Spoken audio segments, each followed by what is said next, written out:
प्रदेश का एक और जिला उस डर के साए में जी रहा है जिस डर के साए में कभी संभल जी रहा था।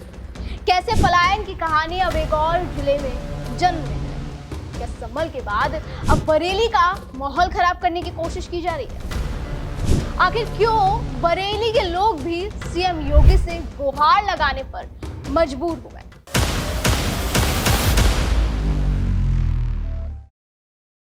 नमस्कार, मैं निकिता रस्तोगी, आप देख रहे हैं जीएनपी इंडिया। संभल एक सच्चाई है जो समय के साथ लोगों के सामने आई। एक रिपोर्ट आई जिसने ये साफ साफ बता दिया किस तरह से संभल की डेमोग्राफी के साथ खिलवाड़ किया गया। ये खुलासा हुआ किस तरह से हिंदू आबादी घटती गई और एक विशेष समुदाय की आबादी बढ़ती गई। वहाँ किस तरह से बड़ी संख्या में हिंदू परिवारों का पलायन हुआ, इसके बारे में भी एक बार आपको बताएंगे। लेकिन उससे पहले बात कर लेते हैं इसी स्थिति से जूझ रहे उत्तर प्रदेश के दूसरे जिले बरेली के बारे में, जहां ऐसे ही गंदा खेल शुरू हो गया है। और ये मैं नहीं कह रही हूं, इस बात का प्रमाण कई मीडिया रिपोर्ट देती हैं। दिखाते हैं आपको कैसे हिंदू परिवार अपने घरों के बाहर मकान बिकाऊ लिखने पर मजबूर हो गए। वो मीडिया रिपोर्ट्स आपको दिखा देते हैं किस तरीके से हिंदू लोग अपने घरों के बाहर, घरों के दरवाजे पर वहां पर लिख रहे हैं कि मकान बिकाऊ है। यूपी के बरेली में मोहम्मदगंज गांव में कई हिंदू परिवार पलायन को मजबूर हुए। गांव में घर के अंदर सामूहिक नमाज से परेशान लोगों ने लगाए मकान बिकाऊ के पोस्टर। ग्रामीणों का आरोप, नमाज के नाम पर बाहर से आ रहे लोगों से खतरा है। जनवरी में इसी मकान में नमाज पढ़ने का वीडियो वायरल भी हुआ था, आपको भी वो याद होगा। स्थानीय पुलिस के रवैये से भी नाराज लोग बताए जा रहे हैं और अब वो आप देख सकते हैं इस तस्वीर में कि किस तरीके से लोग लिख रहे हैं कि हमारा मकान बिकाऊ है।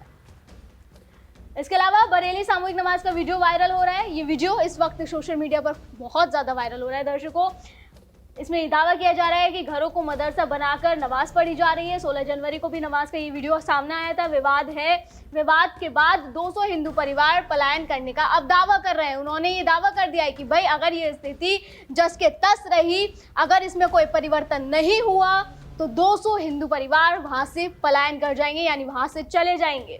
आखिर क्यों पलायन करने को मजबूर है 200 हिंदू परिवार, इसका भी कारण एक बार आपको बता देते हैं। पूरी खबर आपको बता देते हैं। उत्तर प्रदेश के बरेली जिले के विशारदगंज थाना क्षेत्र के मोहम्मदगंज गांव के 200 हिंदू परिवारों ने पलायन करने की घोषणा कर दी है।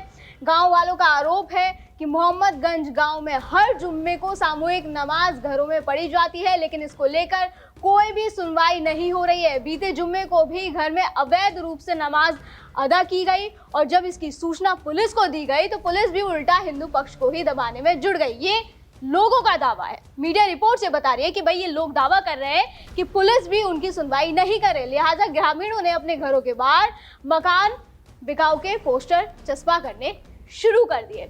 अब पहले क्या हुआ था, दरअसल 16 जनवरी को विशारदगंज के मोहम्मदगंज गांव में घर के अंदर अवैध रूप से नमाज पढ़ने का मामला सामने आया था। मामले में कार्रवाई करते हुए पुलिस ने 12 लोगों को हिरासत में ले भी लिया था। उस वक्त जब ये वीडियो वायरल हुआ, जब ये वारदात सामने आई तो उस वक्त भी पुलिस ने एक्शन ले लिया था और 12 लोगों को हिरासत में ले लिया था, जिनका चालान करने के बाद वो जमानत पर रिहा भी हो गए थे। उस समय लग रहा था कि भाई ये मामला अब शांत हो गया, लेकिन एक महीने बाद बिल्कुल वैसी ही घटना अब दोबारा से प्रकाश में आई, यानी कि उनको गिरफ्तार किया गया, उनको हिरासत में लिया गया, उनको जमानत भी मिल गई और रिहा भी कर दिया गया।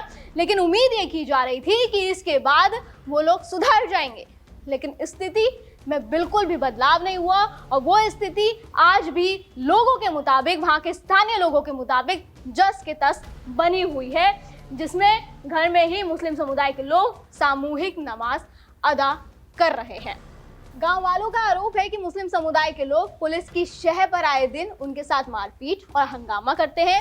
हर जुम्मे को अलग अलग घरों की छत पर इकट्ठा होकर नमाज अदा करते हैं। कानूनी तौर पर सामूहिक नमाज मस्जिद या मदरसे में ही अदा की जाती है। इसके अलावा दूसरी जगह पर सामूहिक नमाज होने का कोई मतलब अगर हो रही है तो वो कानून की अवहेलना मानी जा रही है। अब लोगों ने योगी आदित्यनाथ से गुहार लगाई है। वो योगी आदित्यनाथ जो ऐसे मामलों में तुरंत एक्शन लेते हैं, उनकी गुहार है, वो न्याय की गुहार लगा रहे हैं। वो कह रहे हैं कि अगर सामूहिक नमाज पढ़ने में घरों में बंद नहीं हुई तो वो मजबूरी में अंतिम विकल्प अपने घरों को बेचकर एक नया बसेरा बसाने की सोच रहे हैं, यानी कि वो बरेली से भी पलायन करने की सोच है। बिल्कुल वैसे ही जिस तरीके से कुछ समय पहले संभल में भी, संभल का इतिहास आप सभी जानते हैं दर्शकों, वो भी आपको बताऊंगी, आपको एक बार फिर रूबरू कराऊंगी उस चीज से। लेकिन आप समझ सकते हैं कि अब संभल जैसी स्थिति बरेली में भी बनती दिखाई दे रही है, जो वाकई में एक सोचने वाली बात है। हालांकि इस पर पुलिस का ये दावा है, पुलिस ये कह रही है, बरेली पुलिस ने ही अपने सोशल मीडिया हैंडल से एक न्यूज को रिप्लाई करते हुए ये लिखा है कि पलायन की अभी तक कोई भी घटना नहीं हुई है, और ये नहीं हुई है। बरेली में अभी जो पलायन की घटना है वो नहीं हो रही है, लेकिन ये घोषणा कर दी गई है कि जो हिंदू परिवार हैं वहां से पलायन कर जाएंगे। और 200 हिंदू परिवारों की तरफ से ये घोषणा की गई है, क्योंकि स्थिति बहुत ज्यादा दयनीय होती जा रही है वहां पे। बरेली पुलिस का कहना है कि फिलहाल मौके पर शांति व्यवस्था पूर्णतः सामान्य है, स्थानीय पुलिस द्वारा सतर्क दृष्टि भी रखी जा रही है। लेकिन अब सवाल ये कि अगर ऐसा वाकई है, अगर पुलिस का दावा सही है, तो फिर क्यों लोग योगी से गुहार लगाने पर मजबूर हो रहे हैं? क्यों लोग घरों के बाहर मकान बिकाऊ लिख रहे हैं? क्या अभी बरेली की स्थिति की गंभीरता से नहीं लिया जा रहा?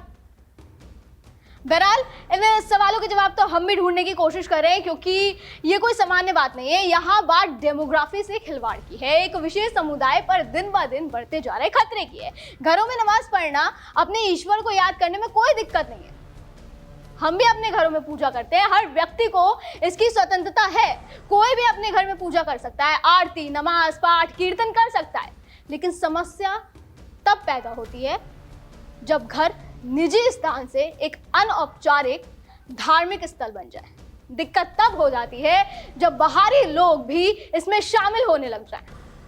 और ये दिक्कत और भी ज्यादा तब बढ़ जाती है जब बिना प्रशासन की अनुमति के ये काम किया जा रहा, क्योंकि इससे धार्मिक संवेदनशीलता बढ़ेगी, अफवाहें बढ़ेंगी, जिससे सावधान होने की समय रहते बहुत जरूरत है। और अगर समय रहते एक समुदाय को नहीं रोका गया, तो आने वाले समय में आप दूसरे समुदाय को भी नहीं रोक सकते। इस पर एक्शन लेना इसलिए भी जरूरी है क्योंकि पहले यूपी का जिला संभल इससे गुजर चुका है। इससे हमें सबक लेने की बहुत जरूरत है। ऐसा मैं क्यों कह रही हूँ, वो भी आपको एक बार बता देते हैं, कैसे संभल की बदलती डेमोग्राफी का सच उजागर हुआ था। वो भी रिकॉल आपको करा देती हूँ कि क्या कुछ रिपोर्ट में आया था। जब एक न्यायिक रिपोर्ट आई संभल को लेकर, जब वहां पर संभल हिंसा हुआ, बड़े पैमाने पर दंगे हुए, उपद्रव फैलाया गया, सांप्रदायिकता फैलाई गई, उसके बाद जब रिपोर्ट आई तो उसमें क्या कुछ खुलासा हुआ वो भी आपको बता देते हैं। साफ साफ एक मीडिया रिपोर्ट ये कह रही है कि प्री प्लान थी संभल की हिंसा। 450 पन्नों की रिपोर्ट में पूरी कहानी आई और सांसद बर्क, समाजवादी पार्टी के नेता जियार और रहमान बर्क समेत कई नेताओं पर इस मामले में गंभीर आरोप लगे थे। ये बताया गया कि ये नेता भी पूरे जिम्मेदार हैं उस हिंसा के। किस तरीके से बताते हैं। साल 24 नवंबर को जामा मस्जिद के सर्वे के दौरान जो हिंसा हुई उसको लेकर कहा गया कि ये पूर्व नियोजित थी। रिपोर्ट में दावा किया गया कि नमाजियों को उकसाने के लिए ज़ारुर रहमान बर्क ने कहा था कि हम इस देश के मालिक हैं, बाकी सब गुलाम हैं। ये एक नेताजी का बयान है, जिन्हें एक संवैधानिक पद पर जनता ही बैठाती है, उनका ये बयान है। इसमें सांसद ज़ारुर रहमान बर्क, स्थानीय सपा विधायक के बेटे सुहेल इकबाल और इंतजामिया कमेटी के पद अधिकारियों की मुख्य भूमिका बताई गई। जामा मस्जिद की इंतजामिया कमेटी ने साजिश रची थी, ये रिपोर्ट में दावा किया गया।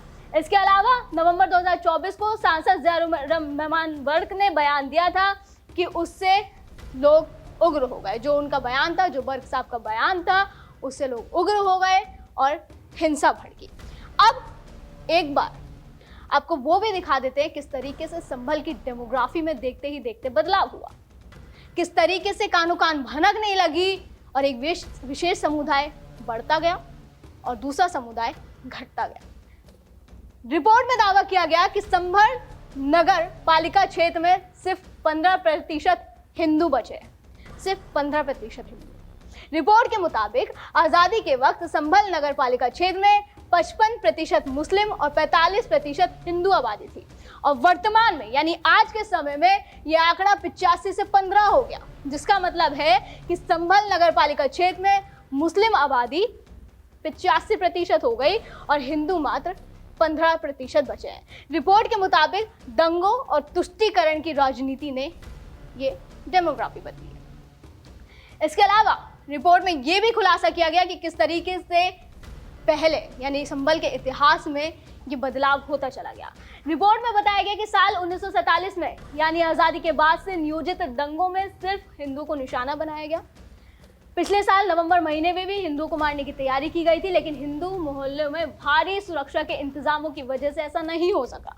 दंगे करने के लिए बलवाइयों को बाहर से बुलाया जा रहा था और यही वजह है कि आज इस पर सवाल उठ रहे हैं कि आखिर क्यों, अगर बरेली में नमाज पढ़ी जा रही है तो एक घर में बाहर के लोग आकर क्यों नमाज अदा कर रहे हैं? जिसका घर है सिर्फ वो करे, उसका परिवार करे। लिहाजा दर्शकों, सीएम योगी ये कहते हैं कि जिस तरह से डेमोग्राफी बदलने की साजिश हो रही है, इससे मिलकर रोकना होगा। डेमोग्राफी बदलने की जो साजिश हो रही है, लव जिहाद के नाम पर हमारी बेटियों के साथ जो खिलवाड़ किया जा रहा है, इसको रोकेंगे, सख्ती से रोकेंगे, जागरूक करेंगे परिवारों को संस्कारित करेंगे और संस्कारवान परिवार के माध्यम से एक सशक्त राष्ट्र के निर्माण की दिशा में जो प्रवर्तमान अभियान है, इस अभियान में हम भी योगदान देंगे। योगी आदित्यनाथ ने ये ठान लिया था कि वो बढ़ती डेमोग्राफी के साथ खिलवाड़ नहीं होने देंगे। यही वजह है कि संभल हिंसा के बाद बड़े पैमाने पर वहां बुलडोजर गरजता हुआ दिखाई दिया। जिन्होंने उपद्रव करने की कोशिश करी, उन्हें उन्हीं की भाषा में समझाया गया। वो मानते कि यूपी में दंगा फसाद के लिए कोई जगह नहीं है। कहीं भी कोई तू मैं नहीं हुई, दंगे फसाद की बात तो दूर है। ये उत्तर प्रदेश की विकास की नई सोच को प्रदर्शित कर रहा है कि अब दंगा फसाद के लिए कोई जगह नहीं, अराजकता के लिए, गुंडागिर्दी के लिए, अफवाह के लिए कोई जगह नहीं है। यही वजह है कि संभल हिंसा के एक एक उपद्रवी पर एक्शन लिया गया। यहां तक कि जो मास्टरमाइंड था शारिक साठा, उसकी संपत्ति भी जब्त कर ली गई है और शारिक की भी खोज जारी है। उसके खिलाफ रेड कॉर्नर नोटिस जारी करने की भी प्लानिंग चल रही है। दर्शकों, पहले संभल, अब बरेली। योगी से लोगों को दरखास्त है कि इस मामले पर सख्ती से कदम उठाया जाए। आपको क्या लगता है कि क्या बरेली पर भी समय रहते ही एक्शन लेना बहुत जरूरी है? हमें कमेंट सेक्शन में जरूर बताएं। फिलहाल आज की वीडियो में बस इतना ही, फिर होगी मुलाकात। आप देखते रहे जीएनपी इंडिया, हर खबर भरोसे के साथ।